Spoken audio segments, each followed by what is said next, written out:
My entitled parents told my golden child sister that she could take my adoptive daughter because I'm not her real mother. My younger sister was constantly going out with her friends to drink, use substances, and go to strangers' parties when she was only a teenager. She ended up getting pregnant at 18 by some guy she met at one of those parties. Our parents are really against abortion because they think it's a sin to unalive a clump of cells, so they forced my sister to carry the baby to term. She gave birth to the baby and she did not want the child. She was adamant about putting it up for adoption, which my parents refused. I swear I heard her say she was going to leave the baby at a random doorstep because she wanted to get rid of the baby that badly. She didn't even want to pick up the child, would leave her sitting in her own filth, and wouldn't feed her. Despite never wanting children myself either, I stepped in and adopted my newborn niece as my daughter. I thought I was doing the right thing because the baby would only grow up to be abused or neglected if my sister continued to raise her. My sister of course didn't stop me and was more than eager to give her baby away, but my boyfriend of 3 years gave me an ultimatum when I told him about my decision. He didn't want children either, so he made me choose between him or her. It was a no-brainer, and the fact I was a single mother hit me deeply. It was really tough being a single parent and barely being able to make ends meet. Finding a babysitter was hard, managing my last year of college and working part-time made me miserable, and waking up in the middle of the night to a screaming baby was not how I pictured my early 20s. But I persevered and things have been looking up for us. When my daughter was 5, I told her that she was adopted, and despite me considering her my daughter, she was technically my niece. This didn't mean that I loved her any less and I would always be her mom.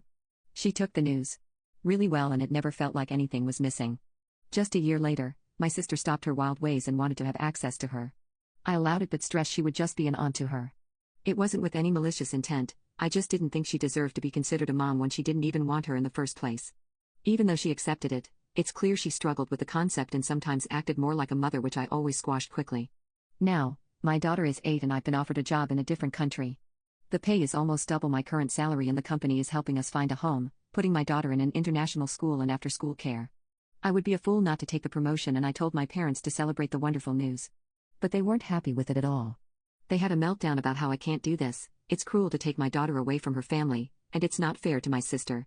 My sister has told me she won't allow me to move away with her and that she'll fight in court to get my daughter back. I thought that was completely uncalled for because I had done all the hard parts. I had raised her properly and made sure she got the love she was entitled to. It was obvious that my sister only wanted her because now the hard part was over with and my daughter was a wonderful, mannered little girl. I've talked to lawyers and it seems she doesn't have a leg to stand on as my daughter is legally my daughter, but the rest of my family is telling me I'm being extremely cruel, and if I cared about my sister I'd turn this job down. I have sacrificed and suffered so much because of my family, long before my daughter was born. I left home at 16 and finished my education, meanwhile my sister is the golden child who gets away with everything. She even lives with our parents rent-free and doesn't work. As for my daughter, she is excited to be moving and has no solid opinion on my sister. They don't have any sort of bond and I know she wouldn't exactly